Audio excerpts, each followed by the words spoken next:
Everyone, আজকে আবার আমি বায়োকেমিস্ট্রি কিছু প্র্যাকটিক্যাল দেখাবো। গত যে ভিডিওটা করেছিলাম তাতে আমি দেখিয়েছিলাম কার্বোহাইড্রেটের মনোস্যাকারাইডের টেস্টগুলো, অর্থাৎ গ্লুকোজ এবং ফ্রুক্টোজের টেস্ট। এবং আজকে যে টেস্টগুলো দেখাবো সেইগুলো হচ্ছে ডাইস্যাকারাইড এবং স্টার্চের যে টেস্ট। গত দিনের ভিডিওটা, অর্থাৎ যারা মনোস্যাকারাইডের টেস্টগুলো যারা দেখতে পাওনি বা দেখোনি, এই ভিডিও শেষে ডেসক্রিপশন বক্সে তার ডেসক্রিপশন দেওয়া, মানে তার লিঙ্ক দেওয়া থাকবে। তোমরা সেখান থেকে ওই ভিডিওটাও দেখে নিতে পারো, টেস্ট অফ মনোস্যাকারাইড। তো আজকে যেটা করছি আমি ডাইস্যাকারাইড আর স্টার্চের যে টেস্টগুলো সেই। এখন ডাইস্যাকারাইড বলতে আমি একটুখানি বলে দিই যে ডাইস্যাকারাইড যেটা আছে সেটা হচ্ছে তিন রকমের ডাইস্যাকারাইড সাধারণত আমরা জানি, তোমাদের বইতেও লেখা আছে: ল্যাকটোজ, মল্টোজ এবং সুক্রোজ। ল্যাকটোজের মধ্যে কি থাকছে? গ্লুকোজ এবং গ্যালাক্টোজ।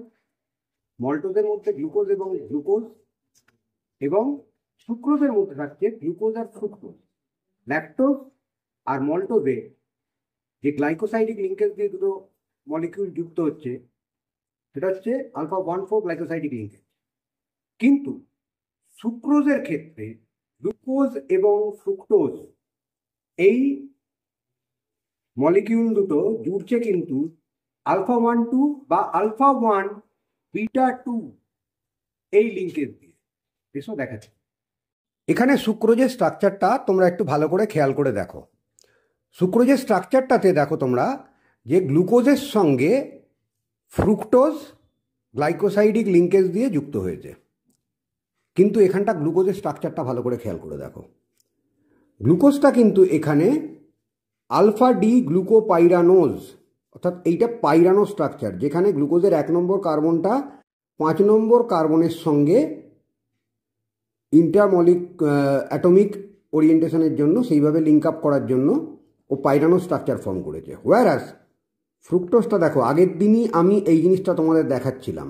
যারা আগের দিন আমার ভিডিওটা দেখোনি, স্কিপ করে গেছো বা দেখতে পাওনি, জানো না, তাদের এই ভিডিওর নিচে, আমার এই ভিডিওটার নিচে ডেসক্রিপশন বক্সে আগের ভিডিওটার ডেসক্রিপশন দেওয়া থাকবে।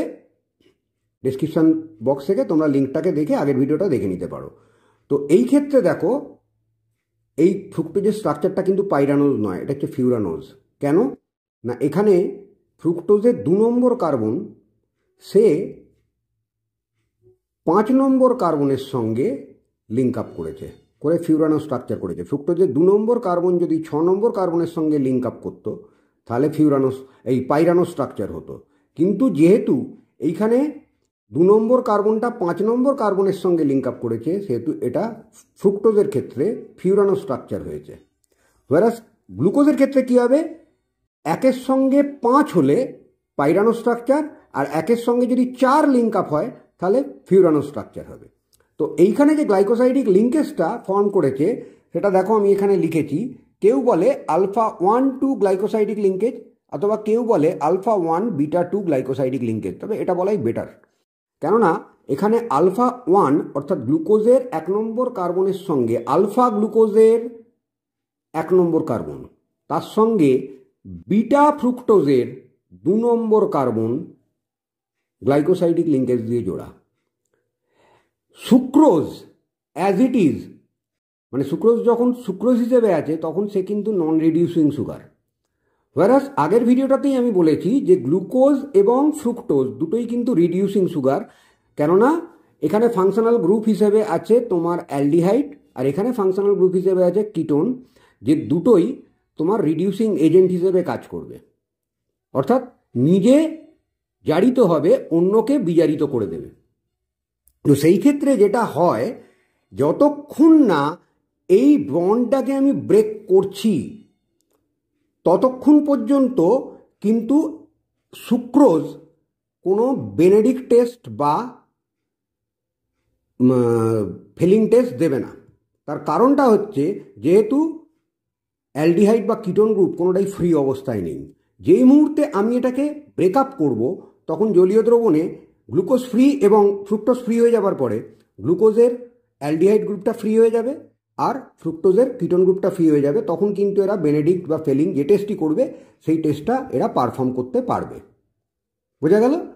এবারে আমি তোমাদের সুক্রোজেরই একটা বেনেডিক্ট টেস্ট করে দেখাচ্ছি, তোমরা দেখো সেই বেনেডিক্ট টেস্টটা ও দেবে না। তারপরে আমি একে হাইড্রোলাইসিস করব। হাইড্রোলাইসিস করবার পরে যখনই বন্ডটা ব্রেক করে যাবে, তারপরে দেখবে খুব সুন্দরভাবেই ও বেনেডিক্ট টেস্টটা পারফর্ম করছে। ঠিক আছে, এসো টেস্টগুলো দেখি। আজকে জেনারেলি আমি তোমাদের সুক্রোজা স্টার্চের এই টেস্টটাই দেখাবো। তা এখানে দেখো সুক্রোজের সলিউশনটা দেখো। সুক্রোজা প্রথম কথা হচ্ছে কিসে পাওয়া যায়? আখে পাওয়া যায়। আখের রসে সুক্রোজ পাবো। আখের সাইন্টিফিক নেম হচ্ছে স্যাকারাম অফিসিনারাম। আখের রসও তোমরা নিয়ে করতে পারো, কিন্তু আমি এখানে ডাইরেক্ট একটু চিনি গুলে নিয়েছি সুক্রোজ সলিউশন। তার সলিউশনটা দেখো ক্রিস্টাল ক্লিয়ার। এবার স্টার্চ সলিউশন দেখো তুমি একটু ওপেক কালার, ঘোলাটে ধরনের। ঠিক আছে, এটা হচ্ছে ভাতের ফ্যান, রাইস জুস যেটা আমরা বলি সেটা হচ্ছে ভাতের ফ্যানটা। এবং সেই ক্ষেত্রে আগের দিনও করেছিলাম আমি, আজকে আবার সলিউশনটা করেছি জাস্ট পার্থক্যটা বোঝানোর জন্য। গ্লুকোজ এবং ফ্রুক্টোজের সলিউশনটা দেখো। গ্লুকোজ যদি একটু বেশি দেওয়া আছে বলে একটু ওপেক লাগছে বটে, কিন্তু এটা কিন্তু ক্রিস্টাল ক্লিয়ার এই সুক্রোজের মধ্যেই সলিউশন হবে। আর ফ্রুক্টোজটা কিন্তু একটু ইয়েলো হয়ে গেছে, পুরনো হয়ে গেছে বলে একটু ইয়েলোইস কালার। ফ্রুক্টোজটা কালারটা একটু এরকমই হয়ে যায়। তো এরম কালার আমি চারটে কালারের ডিফারেন্স দেখিয়ে দিলাম। তার কারণটা হচ্ছে পরে আমি বলবো কোনো একটা ভিডিওতে যে তোমরা কেন কালারটা আমি দেখাচ্ছি, কালার দেখে কি বুঝবে, কোনো আননোন স্যাম্পেলে কি বোঝা যাবে বা না যাবে, সেটা আমি পরে কোনো একটা ভিডিওতে বলবো। তো এইখানে আমি একটু সুক্রোজ সলিউশন নিয়েছি। সুক্রোজ সলিউশনের মধ্যে ডাইরেক্ট আমি আগে বেনেডিক্ট সলিউশন আমি মিশিয়ে দিলাম। ঠিক আছে, কালারটা হালকা ব্লুইশ এসছে। এবার আমি এটাকে হিট করছি।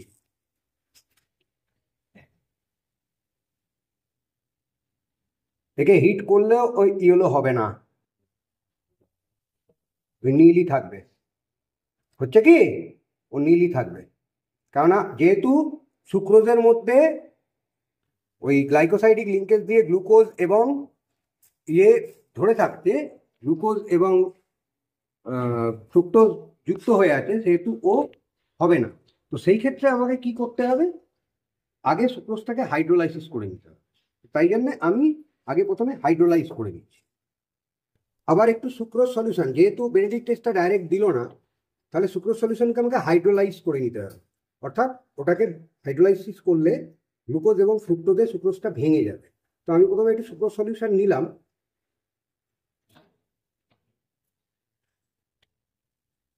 নিয়ে এর মধ্যে একটু ডাইলিউট হাইড্রোক্লোরিক অ্যাসিড আমি একটু মেশাবো।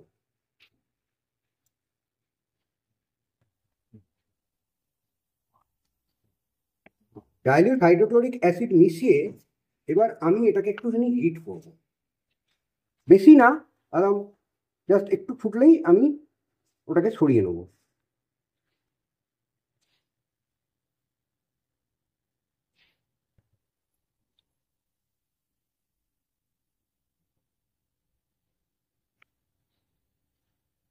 এই যে বিড়বিড় করে ফুটছে, ব্যাস হয়ে গেছে, আর লাগবে না।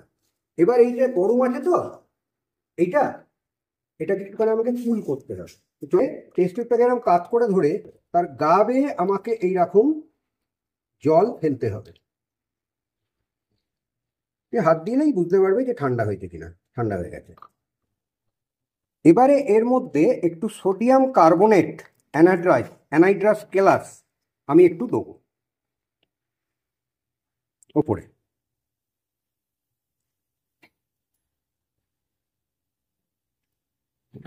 ঠিক আছে, দিলাম। দিয়ে আমি এটাকে একটুখানি ঝাঁকিয়ে মিশিয়ে নিচ্ছি।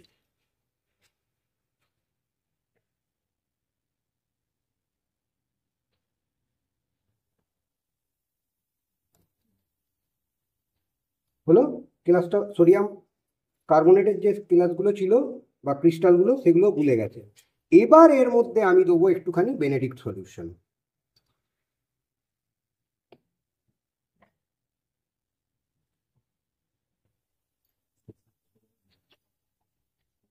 কালারটা এখন স্কাই ব্লু, তাই তো? একে আমি হিট করছি। আস্তে আস্তে দেখো হলদে হচ্ছে,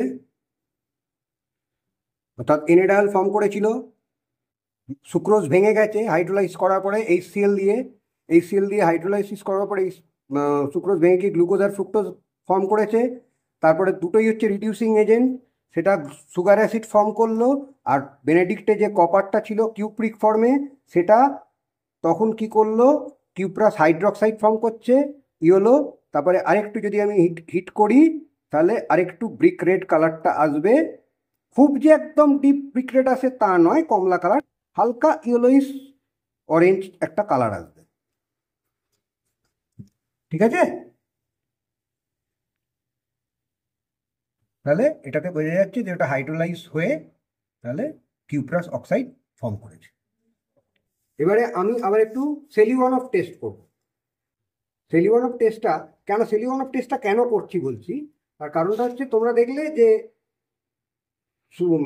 সুক্রোজের মধ্যে গ্লুকোজ এবং ফ্রুক্টোজ আছে, এটা তোমরা পড়েওছো, গ্লুকোজ এবং ফ্রুক্টোজ আছে। এবার আমি যদি বলি ফ্রুক্টোজ নেই, বা কেউ তো বলতেই পারে স্যার ফ্রুক্টোজ যে আছে তার প্রমাণটা, আসবে এই সেলিওয়ানফ টেস্ট, কারণ একমাত্র ফ্রুক্টোজই এই টেস্টটা দেয়। অতএব সুক্রোজ ভেঙে যদি গ্লুকোজ আর ফ্রুক্টোজ না দিত, ফ্রুক্টোজ যদি না থাকতো, তাহলে কিন্তু এই টেস্টটা দেবেই না। সেই কারণেই সেলিওয়ানফ টেস্ট। দেখো, তো ফ্রুক্টোজের প্রেজেন্স সেটা বোঝানোর জন্য এখানে কিন্তু স্যাম্পেল আমি খুব অল্প নেবো, অর্থাৎ সুক্রোজ সলিউশনটা নেবো কম,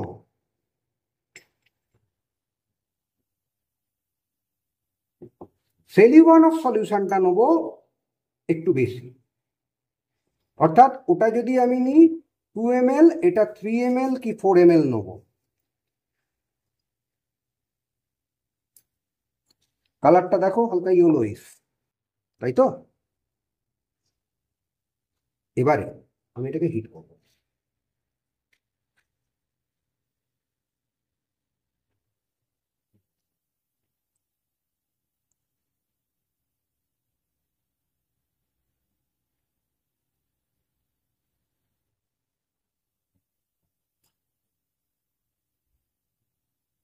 ফুটিয়ে গেলেই একটু সাইডে সরিয়ে নেবে, নাহলে ফট করে বাম্প করলে যার তার গায়ে লেগে যাবে। যখনই দেখবে ফুটে উঠছে তখন একটু সাইডে সরিয়ে নেবে।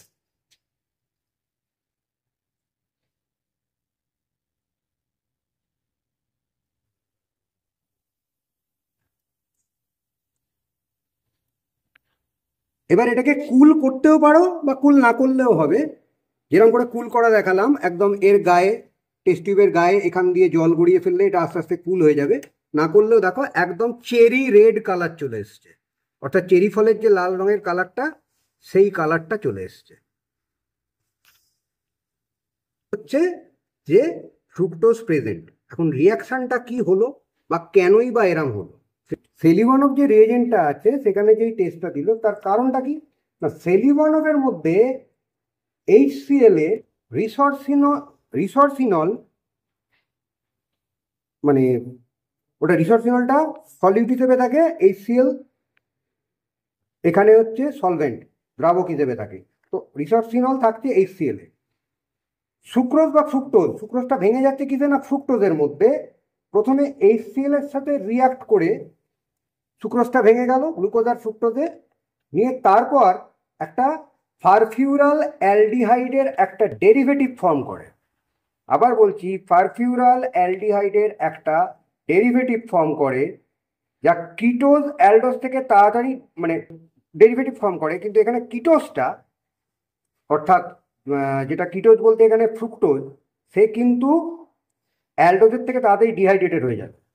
এবার এই যে রিসরসিনল যেটা ছিল, সেইটার সাথে এই ফারফিউরাল ডেরিভেটিভটা রিয়াক্ট করে রেড কালার যে কম্পাউন্ড, সেই কম্পাউন্ডটা ও দেয়। এখানে রিয়াকশনটা আমি দেখিয়েছি, দেখো।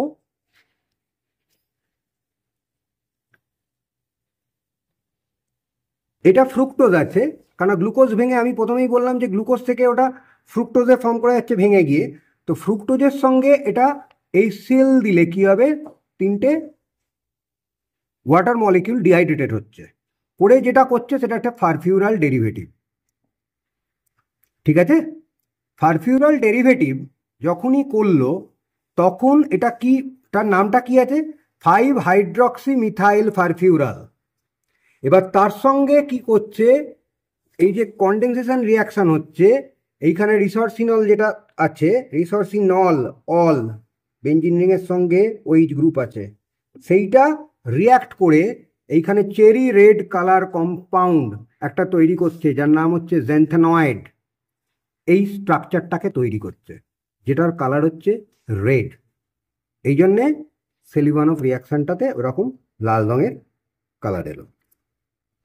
আগের দিন যে ভিডিওটা করেছিলাম তাতেও রিডিউসিং সুগার ছিল, গ্লুকোজ আর ফ্রুক্টোজ। আর আজকে যে সুক্রোজের যে টেস্টগুলো আমি করলাম, সুক্রোজ তো পরে প্রথমে ভেঙে যাচ্ছে, গিয়ে গ্লুকোজ আর ফ্রুক্টোজ হচ্ছে, সেটাও রিডিউসিং সুগার। তো সেই ক্ষেত্রে একটা ব্যাপার হয়, আমি একটু বলে দিই, এটা একটুখানি পারলে নোট করে রাখবে। সেটা হচ্ছে যদি অ্যাসিড দ্রবণ, এই বেসিক সলিউশন হয়, বেসিক সলিউশন যদি আমি দিই রিডিউসিং সুগারে, যাতে অ্যালডোজ বা কিটোজ গ্রুপ এটা রয়েছে, তাহলে ফর্ম করবে NaDH। যদি এখানে আমি স্ট্রং অ্যাসিড দিই তাহলে ফর্ম করবে ফার্ফিউরল, যেটা সেলিভানফের ক্ষেত্রে এইমাত্র দেখালাম। ওটা স্ট্রং অ্যাসিড সলিউশনের মধ্যে কিন্তু এটা ছিল রিসর্সিনলটা। আর যদি ডাইলিউট আমি ডাইস্যাকারাইড বা পলিস্যাকারাইডে ডাইলিউট অ্যাসিড সলিউশন দিই, তাহলে কিন্তু সেটা হাইড্রোলাইজ হবে, অর্থাৎ ভেঙে যাবে। ওই যে গ্লুকোজ অণুগুলো পরপর গ্লাইকোসাইডিক লিঙ্কেজগুলো ভেঙে যাবে। এবারে যে টেস্টটা আমি করে দেখাবো সেটা হচ্ছে স্টার্চ। তো স্টার্চ তোমরা জানো, এটা ঠিক একটা পলিস্যাকারাইড, যাকে বাংলায় শ্বেতসার বলে। এবং আমরা যে ভাত খাই বা আলু খাই, তার মধ্যে কিন্তু স্টার্চ থাকে। এবং স্টার্চটা কীরকম হয়, এখানে দেখো সবকটা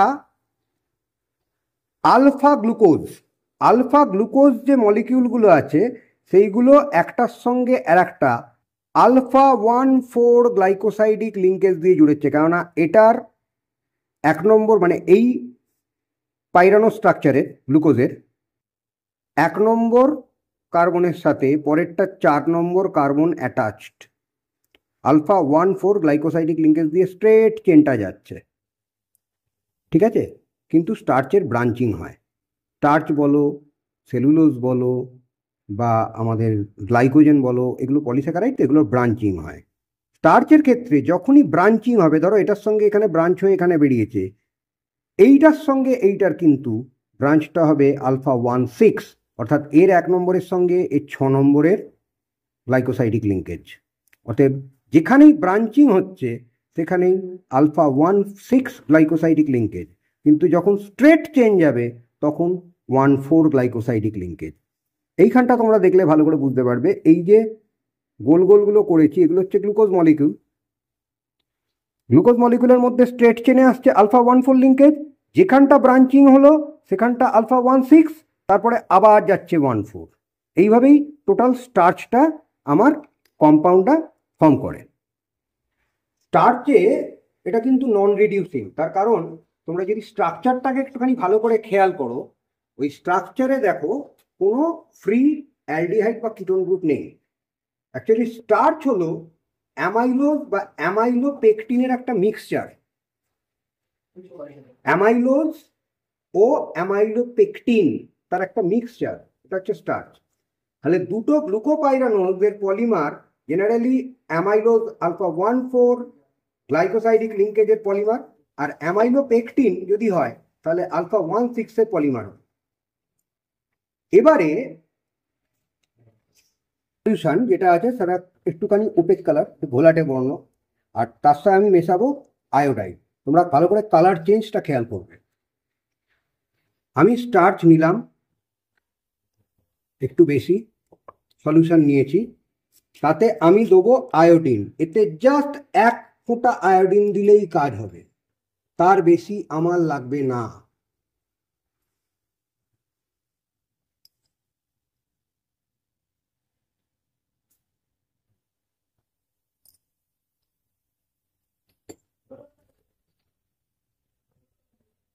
কালারটা কি হলো, খুব কালচে মতো লাগছে, তাই তো? আমি এটাকে একটু ডাইলিউট করছি। কালারটা দেখো, আমি একটু ডাইলিউট করে দেওয়ার পরে, কারণ ওটাতে বড্ড ডিপ ব্লু কালার এসেছিল, ডার্ক ব্লু, যার জন্য কালচে মতো লাগছিল, ব্ল্যাক লাগছিল। আমি একটু ডাইলিউট করে দেওয়ার পরে এই কালারটা দাঁড়িয়ে দেখো, একটু ব্লু কালারটা বুঝতে পারবে। আমি যদি আবার এতে আয়োডিন দিই আরেকটু, তাহলে কিন্তু কালারটা আবার আরো ডার্ক ব্লু হয়ে যাবে। এই দেখো, দেখেছো? কারণ আয়োডিন যতক্ষণ এর মধ্যে থাকবে ততক্ষণ কিন্তু এই ডার্ক ব্লু কালারও নিয়ে যাবে। এখন প্রশ্ন হচ্ছে যে এই ডার্ক ব্লু কালারটা কেন এলো? তার কারণটা হচ্ছে যে আমি প্রথমেই বললাম যে স্টার্চ হচ্ছে অ্যামাইলোজ আর অ্যামাইলোপেকটিনের একটা মিক্সচার। সেখানে অ্যামাইলোজ একটা ভি শেপেড একটা ফর্ম, একটা সিঙ্গেল হেলিকাল ফর্ম মে এক্সিস্ট করছে। V shaped, V shaped single helical form এখানে এই রূপে এক্সিস্ট করে।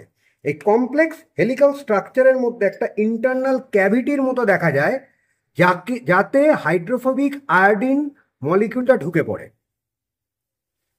ওকে, যে ওই হেলিকাল স্ট্রাকচারের মধ্যে যে একটা ইন্টারনাল ক্যাভিটি তৈরি হয়, তার মধ্যে হাইড্রোফোবিক আয়োডিন মলিকিউলটা ঢুকে পড়ে আর স্টার্চ আয়োডাইড অ্যাডজর্পশন কমপ্লেক্স তৈরি করে। Mind that, starch iodide adsorption complex, AD not A B, adsorption complex গঠন করে, যেটা অ্যাবজর্ব করে 600 থেকে 620 ন্যানোমিটার ব্যান্ডের স্পেকট্রাম। অর্থাৎ যে লাল লাইটকে বলি ও পুরো শোষণ করে নিচ্ছে। তাহলে পড়ে থাকলো কি? নীল কালারটা। তাহলে তুমি দেখবে কি?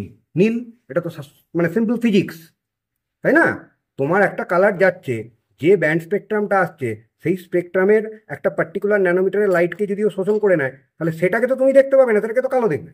সেটা তো শোষণ করে নিয়েছে। তাহলে যেটা তোমার চোখে আসছে সেটাকে হচ্ছে, যেটা ও শোষণ করছে না। তাহলে 600 থেকে 620 ন্যানোমিটার যদি ও শোষণ করে নেয়, তাহলে পড়ে থাকলো নীল, 480, 520 এইটা। তাহলে তার কালার হচ্ছে ভায়োলেট। তো সেই জন্যে এটা আমরা ব্লু দেখতে পাচ্ছি। এবার এই যে অ্যাডজর্পশন কমপ্লেক্স তৈরি করেছে, একে যদি আমি হিট করি এবং আয়োডিনটা যদি, ওই যে বললাম জাস্ট একটা অ্যাডজর্পশন কমপ্লেক্সের বাংলা হচ্ছে অধিসঞ্জাত যৌগ তৈরি করেছে। আমি যদি হিট করি তাহলে দেখবে এই আয়োডিনটা উড়ে বেরিয়ে চলে যাবে এবং সঙ্গে সঙ্গে টোটাল কালারটা ডিসঅ্যাপিয়ার করে যাবে। অর্থাৎ স্টার্চ যেমন আগে ছিল তেমনি আবার ওই একই কালারে ফিরে আসবে। আমি এটাকে হিট করছি।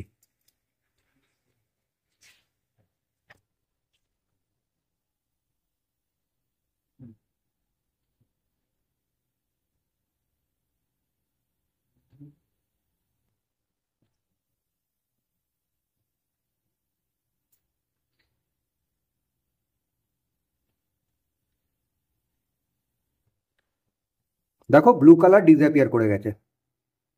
এখন কি ব্লু কালার আছে?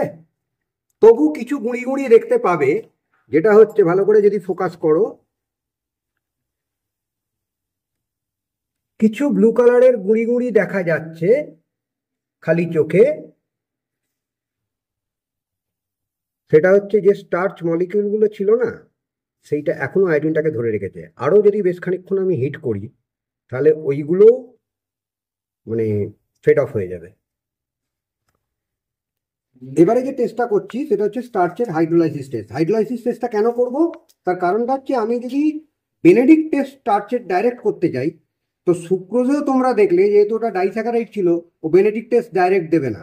এবং যেহেতু গ্লাইকোসাইডিক লিঙ্কেজে মানে লিঙ্কেজ দ্বারা জোড়া আছে মলিকিউলগুলো, তো একে তার জন্য হাইড্রোলাইসিস করে নিতে হবে। নিয়ে গ্লুকোজে ভেঙে নিলে তবে এ বেনেডিক্ট টেস্টটা দেবে। তা হাইড্রোলাইসিস টেস্ট করার জন্য একই ব্যাপার। আমি একটু স্টার্চ সলিউশন নিলাম, স্টার্চ সলিউশনের মধ্যে ডাইলিউট হাইড্রোক্লোরিক অ্যাসিড একটু বেশি আমি মেশালাম।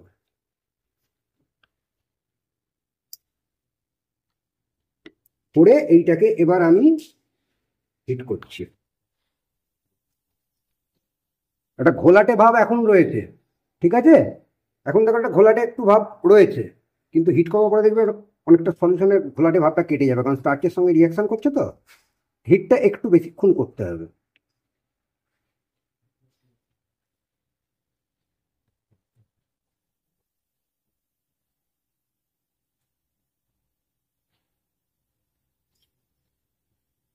মাঝে মাঝে সরিয়ে নিতে হবে, যখনই ফুটবে করবে এরকম একটু সরিয়ে নিতে হবে,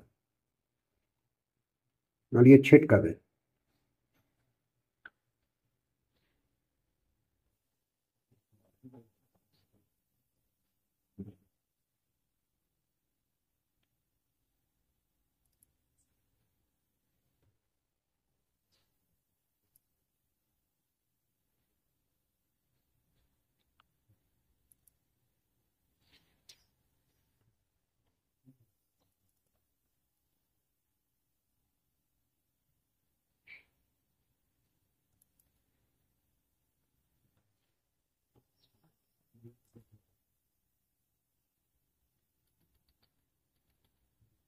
এবার এইটাকে আমি একটু কুল করব, ওই গায়ে জল দেবো, জল দিয়ে এটাকে আমি একটুখানি কুল করব।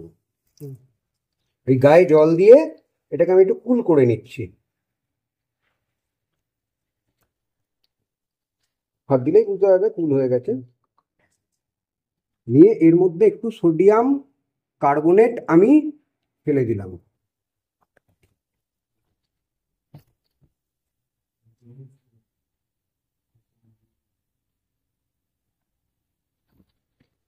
নেড়ে এটাকে এটা মিশে যাবে।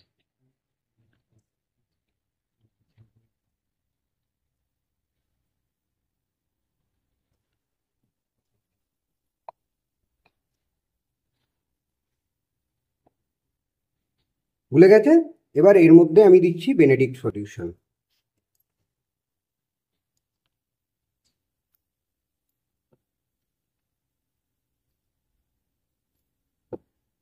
এবার একে আমি হিট করব।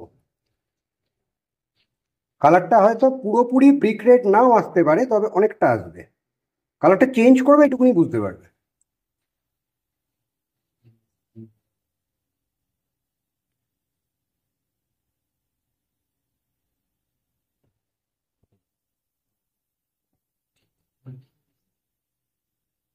আস্তে আস্তে দেখো ইয়েলোইশ হয়ে গেল।